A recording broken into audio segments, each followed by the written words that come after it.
Hello, I'm Action News Jax Chief Meteorologist Mike Burrish. Welcome to Talking and Tracking the Tropics 2020. The entire First Alert Weather team is here with me as we talk all about the tropics. I'm certified broadcast meteorologist Garrett Biedenbaugh. I'm certified broadcast meteorologist Corey Sima. And I'm meteorologist Alyssa Pedgick.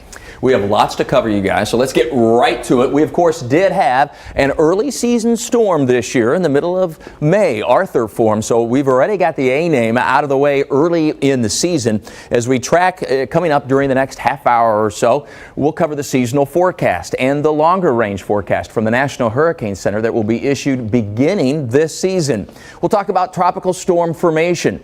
And is your home ready? How does a season typically progress as we go through the hurricane season? And remember, there are multiple ways that you can keep in contact, so to speak, with our First Alert Weather team. We'll keep you informed online, on TV, social media, hashtag First Alert WX. Remember Hurricane Michael just a little more than a year ago? We begin with your hurricane checklist. What you need to do in the hours before a hurricane hits. The lessons learned during Hurricane Michael in the Florida Panhandle in October of 2018 are unforgettable, as I learned during a trip to the Panhandle a few months after the storm. It took us from 7 o'clock in the morning when we got the alert on Monday morning until the bridges were closed to get ready for the storm. Clayton Studstill was out of time. We had so much to do. As Hurricane Michael slammed the Panhandle, Studstill and his wife had to ride out the storm. Or at least try to. We were fine until we weren't. All that's left of Clayton's beautiful brick home, and it was built in 2003, so it was a sound structure, is left here along the side of the road. The Gulf of Mexico water, the storm surge from Michael, was moving up this road and got several feet deep into the house, so they decided to go upstairs and then into the attic above the garage. We basically had to swim out, and it was extraordinarily difficult because everything in the garage, we were right up there, 14-foot high ceiling, and everything in here was afloat. In the hours that followed, It was really difficult and exhausting because we hadn't slept, because we'd done nothing but storm prep. but there was one thing they hadn't prepared for. We weren't prepared for a fire. We were really sad. The PTSD is real. Not much is left after the hurricane. Charred remnants of their everyday lives. Kids' shorts, a scorched truck, a blackened corner of the garage, the pool. We had fish in the pool for 3 weeks after the storm. Sweeping his foundation and sifting through ashes Pretty beads. is how Clayton spends his weekends now. Throw a couple shovel loads on there, and then you give it a sift. It's been cathartic. There's a nickel. Put that in my pocket. It really is how I've been dealing with the storm. If there's a takeaway, it's turn your gas off and don't count on your utility service provider doing that. It wasn't something that was on my checklist, my to-do list, my preparedness list. I now know how to turn it on and off, but I didn't at the time. It's a lesson that haunts Clayton every day, one he hopes others learn from. The Panhandle continues to clean up from the devastating Category 5 hurricane, a once-in-a-generation type storm. Forecasting and tracking Michael is something I personally will never forget. Hurricane Hunter aircraft flew through the storm all the way up to its historic landfall. Garrett, those flights are priceless when it comes to forecasting tropical systems. Mike, Air Force and NOAA hurricane hunters fly right into these powerful storms, gathering real-time data for our forecast models. I had the opportunity to talk to some of our pilots that fly through the hurricanes during the Hurricane Awareness Tour stop in Brunswick, Georgia. I've penetrated the eye of a hurricane 90 times. Showing off these incredible planes is definitely one of the easier missions for Lieutenant Colonel Jeff Ragusa. The chief pilot was part of a team that gave folks in Brunswick a first-hand look at the tools forecasters use to help provide a more accurate forecast. So we're going as low as we can, and then we're even dropping drops on weather sensing instruments the whole time we're flying around in the storm environment as well. Just trying to get as much information as we can about that storm and from as low as possible. The WC-130 and the NOAA P-3 Orion fly directly into storms, gathering valuable data like temperature, humidity, wind speed and direction, and air pressure. Anywhere from 5 to 10,000 feet above the surface, the drop-zone operator locks and loads this instrument and then shoots it through the storm. That real-time data goes directly into computer models and to forecasters at the National Hurricane Center. The goal is to provide as much lead time as possible to the local communities. One of those impacts has the attention of the director of the National Hurricane Center. It's about water. I mean, the whole preparedness aspect has to be a lot of conversations about water. But if you look at it, in the last 3 years, 83% of the fatalities in the tropical systems has been due to inland flooding. The hurricane hunters have been flying on and off since 1944 and are ready to go again this hurricane season. The Hurricane Hunter aircraft typically fly out of Tampa here in Florida and out of Biloxi, Mississippi. The First Alert Weather Team often shows their data in real time, live on the air during the hurricane season. During the Hurricane Awareness Tour, we talked to several experts in the field of hurricane research. Meteorologist Corey Sima has a summary of that valuable information. Yeah, Garrett, we had the opportunity to talk with folks from the National Hurricane Center, the Federal Alliance for Safe Homes, and to the guy that coordinates the Hurricane Hunter aircraft flights. There are a lot of moving parts when it comes to being storm ready. Forecasting and understanding a storm, a wide array of technology, communication, and then you being prepared. We begin with a forecaster from the National Hurricane Center who says water is one of the biggest concerns. We're really most concerned, again, about the water hazards. It's 9 out of 10 deaths historically in the United States from hurricanes is from the water, not wind. The wind is dangerous. Of course, tornadoes are dangerous. But if you look at it, in the last 3 years, 83% of the fatalities in the tropical systems has been due to inland flooding. And so we need to talk about that. In the past, the National Hurricane Center used a hurricane warning to cover most tropical threats. But now, storm surge warnings are issued, so the message is more direct. We separate it now because we want folks to be aware of the wind, but also where there's the greatest risk for life-threatening storm surge. And if you're ever put under a storm surge watch or warning in your area, that's the time to listen to your local officials, and they're likely going to be telling you to evacuate. And if they are, make sure you get out. Don't hesitate. It's not worth your life staying. Evacuate, do what you're told to do. This year, the National Hurricane Center is adding a 60-hour forecast to its products.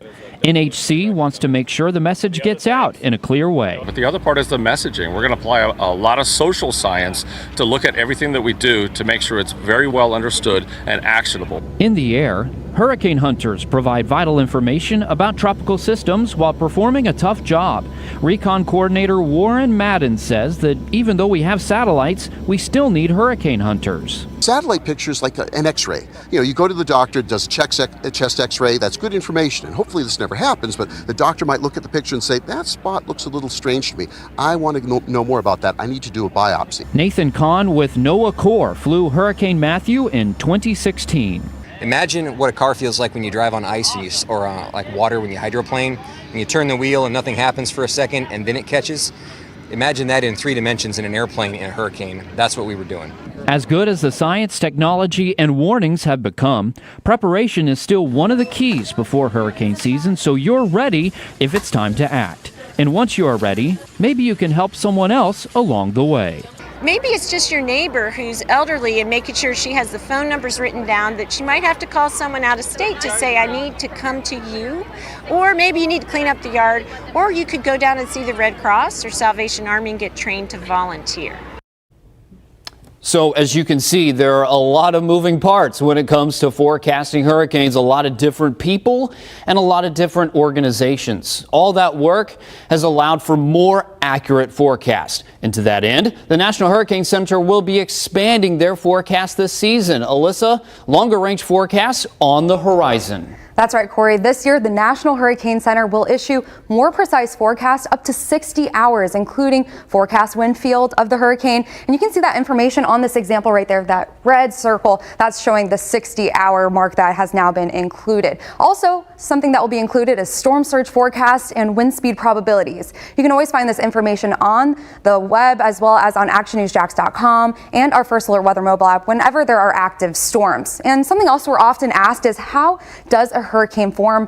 Why does the ocean play such an important role? And what makes some storms bigger and stronger than others, as well as what steers hurricanes? Well, let's begin with what we call a tropical wave. A tropical wave is usually an area of low pressure with lots of rising warm and humid air, causing some clusters of heavy showers and thunderstorms. And we really do need some warm ocean temperatures for it to continue to have the energy it needs to continue to organize and build, which continues to lead to some convection. This system's fuel or energy is needed from those very warm temperatures. Now, once that disturbance becomes more organized with gusty winds, we're able to see it become a tropical depression, or a tropical depression will form. If organization also continues and we see sustained winds of over 39 miles per hour, this depression will then become a tropical storm, and that's when we begin to see it have a name. Now, once these winds, sustained winds, begin to increase more than 39 miles per hour, like I said, that is a tropical storm. And then even more than that, at 74 miles per hour or more,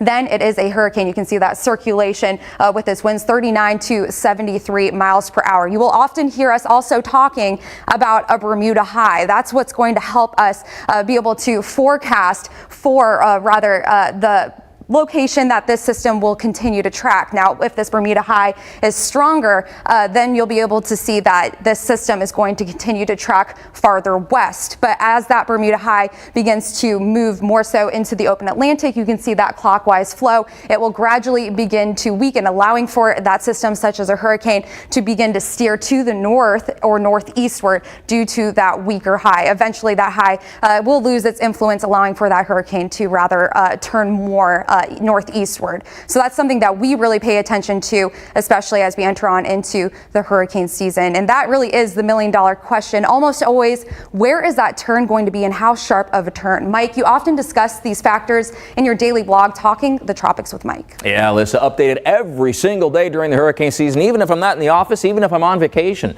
I'll update through November 30th each and every day, more than once a day if needed. You'll find a focus on exact impacts that are expected locally from any threatening tropical systems. Just go to actionnewsjax.com, the Hurricane First Alert Weather Center, and click on Talking the Tropics. I also, of course, social it out on Twitter and Facebook and the likes. And Alyssa mentioned just a few minutes ago the names of the storms. Those are picked out years in advance and repeat every 6 years, except for names that might be retired. Michael, Florence, Irma, Maria, and Matthew are a few of the recently retired names. This year, the first few names include Artha, Bertha, Cristobal, Dolly, Edward. Those names rotate male, female in alphabetical order, a practice that started back in 1953 with only female names until 1979 when male names began to be included. You know, it's been more than 50 years since a hurricane made a direct hit on our coast, Dora, in 1964. But it's bound to happen again sometime. Given the long stretch since Northeast Florida and Southeast Georgia have suffered a direct hit, our building codes are some of the least strict in Florida. It's kind of interesting. So, are our homes hurricane strong? Michael. Andrew. Category 5 hurricanes that showed us what happens when buildings can't hold up to the force of Mother Nature. Devastating. You lose everything. Everybody has. Tough lessons were learned after Hurricane Andrew, and building codes changed so more structures survive. Building codes work that building better, stronger, surviving the storm saves everybody money. But an inspection of the map of Florida building codes is cause for concern, based more on probability versus reality.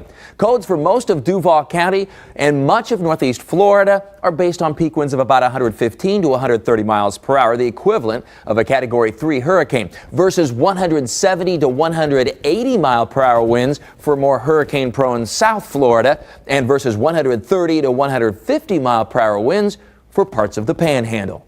Florida is the hurricane capital of the United States. We should lead every state in the building code across all of our coastlines, because it can happen any one of our coastlines in any hurricane season.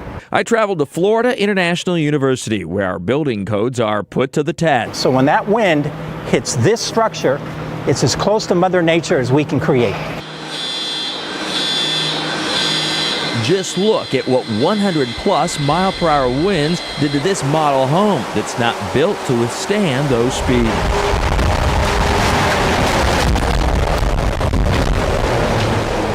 we could one day get a major hurricane in Jacksonville.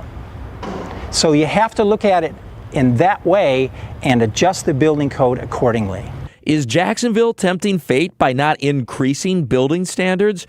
Thomas Goldsberry, Jacksonville's chief of building inspection, told me the answer is simple. History shows that the wind loads in this area have not been as high, so we get direction from the state on what to design to. Goldsberg says homeowners can build above code. Codes are the minimum. You can always ask your architect engineer to, I want my house 20% higher wind load. It'll cost, but that's your call. For every $1 we spend in mitigation on the front end, saves us $6 on the back end. That makes fiscal sense. We have to do it. Now, reinforcing your garage door can be one of the most prudent and affordable forms of damage mitigation. Post-storm research has shown garage doors are often one of the weakest wind pressure points of a home. If the garage door is compromised, the entire house will likely be seriously damaged. So, as we look ahead, what can we expect during the hurricane season? There are numerous forecasts issued each year. Garrett has a summary. And we're coming off 4 straight years with at least 2 landfalling hurricanes. That has not happened since 1947 to 1950. Only 2 other times since 1851 has the U.S. had 2 hurricane hits in a single year for more than 4 years in a row, 1932 through 1936 and 1876 through 1882. First, we would like to emphasize seasonal forecasts should be seen as a general indicator of how an active season or how active a season may be. Just how bad a season is or how a season will be remembered usually comes down to any landfalls and how intense storms are when they make landfall. So this season, virtually all forecasters are predicting an above average season and in some cases a hyperactive season. So check out some of these numbers. The average of named storms is 12 in the Atlantic Basin each year. 6 of those on average become hurricanes and 3 major hurricanes, which is category 3 or higher. Colorado State University, one of the leader in forecasting hurricane seasons, is calling for 16 named storms, 8 hurricanes and 4 major hurricanes. NOAA, the National Oceanic and Atmospheric Administration, forecasting 13 to 19, kind of a range of named storms there. 6 to 10 becoming hurricanes, which is 74 miles per hour or higher with sustained winds, and major hurricanes 3 to 6. So an above average hurricane season. I wanted to go over some more hurricane forecasts that have come out, and it's kind of a cool little interactive graph. This is the named storms from different forecast agencies, universities, private entities, and government agencies here, and basically all of them average together right now, showing about 16 or so named storms. As we switch over to the hurricane chart, this is showing about an average of 8 when you average all of these forecasts around. That's the kind of above average mark there. And then major hurricanes, again, category 3 or higher, is still coming in with most of the forecasts, if not all, above average, averaging those about 4 here with all the forecasts coming in right now. So definitely need to continue to pay attention to, of course, this hurricane season. Some of the factors we're looking at the big that could lead to a big season are warmer than average ocean temperatures, neutral or near average temperatures over the equatorial Pacific. In other words, no El Nino. And if anything, the possible development of a La Nina, which is cooling of the Pacific waters. Such a setup often proves more favorable for Atlantic hurricanes. Dr. Phil Klotzbach from Colorado State University is constantly tracking these conditions to try and forecast what each hurricane season will bring. And so we're watching this all year long, even as early as the beginning of the year when we're ending the previous hurricane season, to look at sea surface temperatures, El Nino, whether it's present, whether it's La Nina, whether it's neutral. What phase do we think it's going to be in the way it looks right now as we head into especially the peak of the hurricane season? Yeah, so right now we have what would be called warm neutral conditions. So basically the waters in the tropical Pacific are a little warmer than normal, but not quite up to the El Nino threshold. Most of the models that forecast El Nino are forecasting that we're not likely to have El Nino conditions. So either neutral or La Nina conditions, which is basically the opposite of El Nino. When the Atlantic is much warmer or is warmer than normal, either a neutral or La Nina conditions can lead to a pretty active season. Thanks to Dr. Phil Klotzbach for giving us some time and insight into what could be an active year here in the Atlantic Basin. A quick look at how a hurricane season progresses shows the first named storm is usually formed by about July 9th, the first hurricane by August 10th, and the first Category 3 or stronger storm by about September 4th. The peak of the season is September 10th, with a secondary peak in the season early to mid-October. This map shows approximate return period for hurricanes within 50 miles of any of these points. For Jacksonville, the return period is about 12 to 16 years on average, while the return period is about half of that for South Florida. Remember, no matter what the forecast is, you should always be prepared for stormy weather. Study after study has shown that storm victims who are well prepared fare far better during and especially after the storm. Some of that preparation involves having an evacuation plan. Yeah, and Garrett, that means always having that plan when it's time to act. If a hurricane or sometimes a tropical storm is approaching the area, evacuation orders might be issued. First and foremost, if you live in a zone that's told to evacuate, that's exactly what you should do. But this year, there's an added wrinkle, the COVID-19 pandemic. Action News Jack's Ben Becker spoke with Duval County Emergency Manager Steve Woodard, and our chief spoke with former U.S. FEMA Director Craig Fugate. This is the key point. The first and most important thing is if you live in an evacuation zone, you need to be prepared to evacuate, know where you're going, take your pets, have a plan. There will be some wrinkles with COVID-19, but I don't want people to be so focused on COVID-19 they don't prepare to evacuate for this hurricane season if they're asked to. And what some of the counties are planning to do is actually open up more shelters so they can keep the size smaller. We generally use only a very small fraction of the capacity in our shelters. So we're fortunate in that we can expand the number of shelters. We generally use between 8 and 12. We have 29 shelters that we've surveyed and are prepared to open. So we'll be able to increase social distancing if we have people who want to go to a shelter. Now, Moskowitz also suggested that private ride-sharing services could be utilized instead of shuttles and buses. Are you considering that? About 1% of the population that we have under evacuation orders have traditionally decided to use the last resort shelter option. So we believe our existing transportation works, but certainly that's something we could leverage if we were in a pandemic type situation during the summer. There's a lot of people that have lost their jobs, and people that historically have been able to take care of themselves, they may not have money for getting a tank of gas to move to higher ground. So I think it's important that we all work together. We check on our neighbors. The fastest response in any of these disasters is going to be neighbor helping neighbor. And we need to respect COVID-19. We need to maintain social distancing.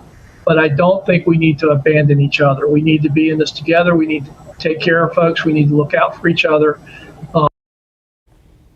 Knowing and understanding evacuation zones is of utmost importance. You can find that information on our website at actionnewsjax.com. And a friendly reminder, most of the time you do not have to go very far to evacuate to a safer place than from where you're evacuating. Alyssa, if you do have to evacuate, it's important to have a plan, and that plan includes pets. That's right, Corey. We know just how loved your pets are. I mean, look at our chief with his dog, Opie, right there. You can see Opie smiling in that picture. This right here, that's me with my cat, and yes, that is a bow tie, as well as Corey with his cat, Pepper, and Garrett with his dog, Ella. We love our pets, and we know you do too. So just a reminder, we want you to have at least a 3 to 4 day supply of food, any medications, crates and carriers if you do need it, as well as a list of pet-friendly shelters is definitely a good idea. And be sure to know evacuation routes as well. But remember, don't allow having pets to really stop you from evacuating. There are plenty of pet-friendly shelters